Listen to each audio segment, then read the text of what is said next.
साथियों, मैं आपको बताना चाहूंगा कि कल और परसों यानी 27 और 28 तारीख में लखनऊ स्थित पुलिस मुख्यालय में सिग्नेचर बिल्डिंग में प्रदेश स्तरीय वरिष्ठ पुलिस अधिकारी सम्मेलन आयोजित किया जा रहा है। इस प्रोफेशनल कॉन्फ्रेंस में विभिन्न पुलिसिंग के विभिन्न विषयों पर कुल 11 सत्र आयोजित किए जा रहे हैं। माननीय मुख्यमंत्री उत्तर प्रदेश उन्होंने इन पूरे सभी 11 सत्रों में प्रतिभाग करना उन्होंने उसका सहमति दी है। वे कल प्रातः 10 बजे से शुरू होने वाले इस कॉन्फ्रेंस में यहाँ पर अधिकारियों के साथ सम्मिलित होंगे और मार्गदर्शन देंगे और कल शाम के 6 बजे तक ये 7 कार्यक्रम जो है वो कल होंगे और 4 जो सत्र हैं वो परसों होंगे।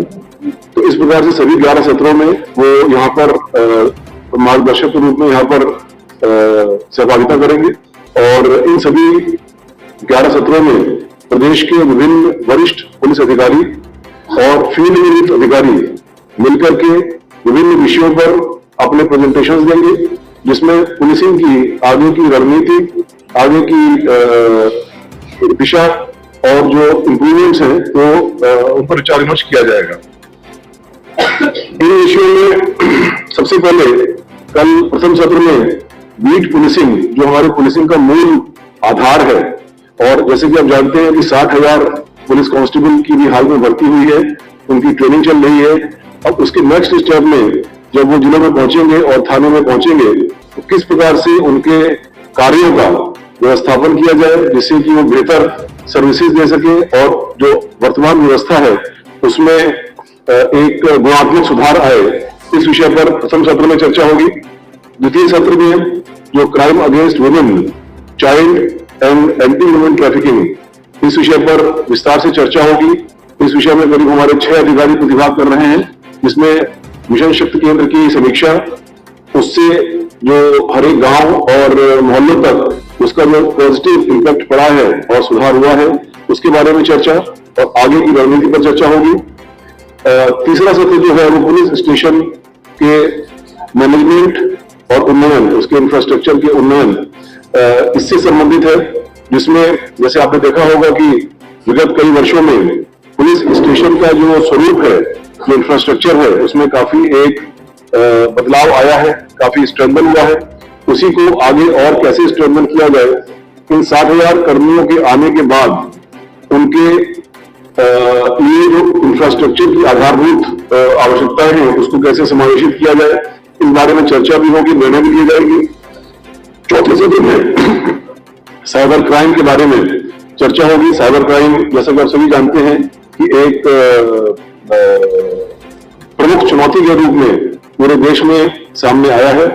उत्तर प्रदेश ने पिछले 3 महीने में इस दिशा में काफी ठोस कदम उठाए हैं और अब उत्तर प्रदेश उन चुनिंदा राज्यों में है जहां पर थाना स्तर तक साइबर हेल्प की सुविधा उपलब्ध है। उनकी ट्रेनिंग की गई है और उनके साइबर जो हमारे कर्मी है उनकी ट्रेनिंग की गई है और प्रत्येक थाना स्तर तक इसके हेल्प की सुविधा उपलब्ध है।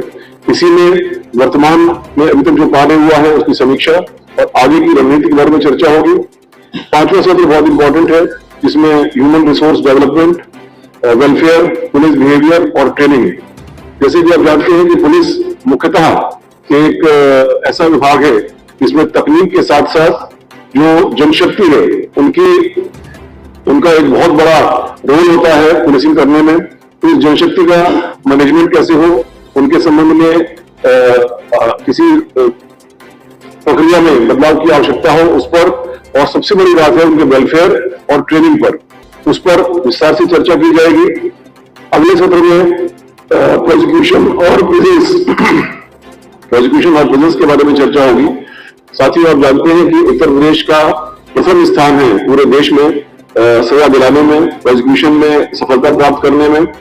इसी में अब जो नए वाले न्याय संहिताएं आई हैं, उन न्याय संहिताओं में कई सारे नए प्रावधान, कानूनी प्रावधान उसमें आए हैं। उन कानूनी प्रावधानों को काफी हद तक जिला स्तर पर और प्रिजन में और प्रोसिक्यूशन में शामिल किया गया है। उसी को आगे कैसे बढ़ाया जाए उसके बारे में चर्चा होगी। अगला सत्र जो है वो CCTLS 2, अभी हम लोग के पास CCTLS 1 चल रहा है। मार्च 2026 तक CCTLS 2 के आने की संभावना है।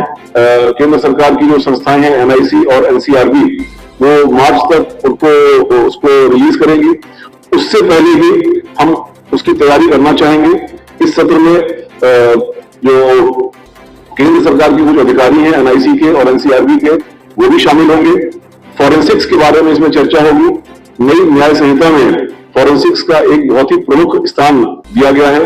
7 वर्ष से अधिक की सजा वाले प्रत्येक मामले में फॉरेंसिक फील्ड यूनिट के द्वारा साक्ष्य एकत्रित करना, उन साक्ष्यों के आधार पर उनका फॉरेंसिक लेबोरेटरी में टेस्ट होना और उसके समय से रिजल्ट आना, ये तीनों एक मुख्य चुनौती है।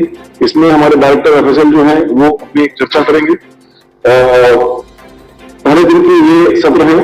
अगले दिन डिजास्टर मैनेजमेंट, सिविल डिफेंस और होम गार्ड्स, इस विषय पर चर्चा होगी। डिजास्टर एक ऐसा विषय है जिसमें प्रशासन और पुलिस और बाकी कई सारे जो विभाग होते हैं, एक whole of the government approach होती है, उसको साथ मिलकर चलना होता है। उत्तर प्रदेश जैसे बड़े राज्य में कई प्रकार के डिजास्टर की, नेचुरल डिजास्टर की घटनाएं होती हैं। उसमें उत्तर प्रदेश के इन सभी विभागों का बड़ा अच्छा योगदान रहा है। उसी को आगे कैसे बढ़ाया जाए उसके बारे में चर्चा होगी। जो अगला सत्र है उसमें लार्ज क्राउड मैनेजमेंट, इसके बारे में चर्चा होगी। जैसे कि आप जानते हैं कि उत्तर प्रदेश में न केवल देश के बल्कि विश्व के सबसे बड़े जनसंख्या के हिसाब से आयोजन किए जाते हैं। अभी हाल में ही कुंभ मेला इसका उदाहरण है। प्रत्येक वर्ष यहाँ पर माघ मेला होता है। इसके अलावा कांवड़ मेला और भी कई सारे ऐसे अन्य आयोजन होते हैं। करोड़ों की संख्या में लोग प्रतिभाग लेते हैं। इसमें किस प्रकार से जो SOPs हैं उसमें क्या और बेटर किया जाए, किस प्रकार से नई तकनीकों को शामिल किया जाए, उस विषय पर चर्चा होगी। अंतिम उसके बाद वाले सत्र में इंटेलिजेंस और इमर्जिंग चैलेंजेस जो है उसमें सोशल मीडिया है, NGOs हैं, नेपाल बॉर्डर है, इस पर विस्तार से चर्चा की जाएगी। और लास्ट सत्र में एंटी टेरर, नार्कोटिक्स और बाकी जो ऑर्गेनाइज्ड क्राइम है, इन ऑर्गेनाइज्ड क्राइम के बारे में विस्तार से चर्चा की जाएगी। किस प्रकार से पिछले 7-8 साल में उत्तर प्रदेश पुलिस को माननीय मुख्यमंत्री जी के मार्गदर्शन में बहुत ही नोटेबल सफलताएं मिली हैं और उन सफलताओं के बाद इस प्रक्रिया को आगे कैसे बढ़ाया जाए। जो नए ऑर्गेनाइज्ड क्राइम इमर्ज कर रहे हैं, जो हालांकि वायलेंट नहीं है और फाइनेंशियल दृष्टि से, फाइनेंशियल नेटवर्किंग की दृष्टि से वो एक ऑर्गेनाइज्ड क्राइम के रूप में कार्य करते हैं। उसमें इस ऑर्गेनाइज्ड क्राइम के इसके फाइनेंशियल बैकबोन को कैसे तोड़ा जाए इसके बारे में चर्चा होगी।